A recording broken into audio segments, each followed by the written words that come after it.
Put it right here. Let's talk about your night winter heating. Now, even if you have an Everwarm, you want to always do this as a best practice because you always want to remember the Everwarm is simply your supplement to this heater.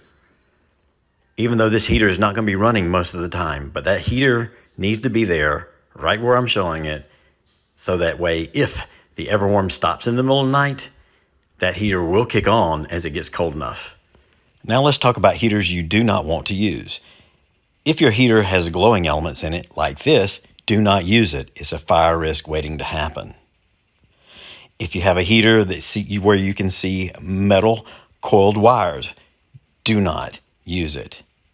If it's propane and has a flame, forget it. You're asking for many possible problems. Now, we do have a lot of clients that are using these oil-filled heaters. I suspect they work well, but I just don't have any experience with them. But they should be safe. But this particular type of heater, I have 21 years of experience with and know that they're safe and work very well. So look very carefully at where this is sitting, about 2 feet away from the drain, pointed toward the drain. It's exactly where you want it. Always plug it in the dedicated and have your extension cord on the outside plugged into the dedicated. Otherwise, you might drain your batteries and run short on power the next day. Notice again the location. Very important. There is no better place to put it. I could go in and explain all the details, but it has to do with the way the air will flow throughout the truck.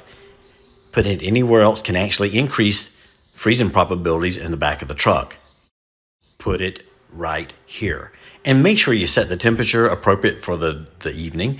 If you have the Everwarm on, just set it to like a medium, somewhere so that it is low enough to where it will not come on unless the Everwarm shuts down for some reason. But if you're not using your Everwarm, have it set about the way you see it here. It's kind of a medium high. Don't set it all the way up to its highest setting or it will stay on all night. Only to use that highest setting on the coldest of nights, like in the sub-zeros, single digits.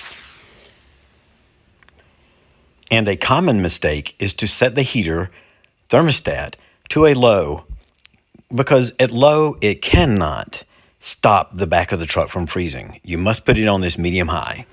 Put it right here. And don't forget to close your door to the cab while you're heating at night.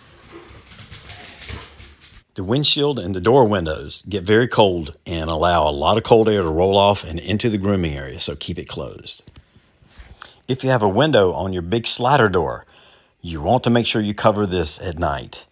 Now I'm going to show you a simple trick that we learned through some other groomers for covering that window. What you're going to want to do is get some material just like we have on the water tanks, and you can get this at Lowe's, sometimes Home Depot, or order it online. And then put some Velcro tape is what we call it, where you have male Velcro on the cover, and then you put the female Velcro on the windows somewhere around the frame.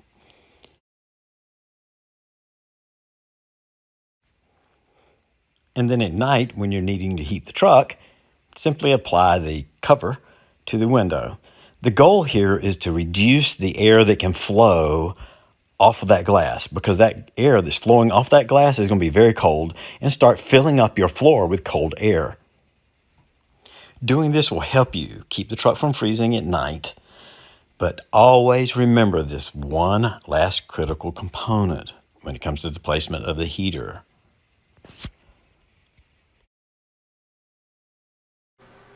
Put it right here.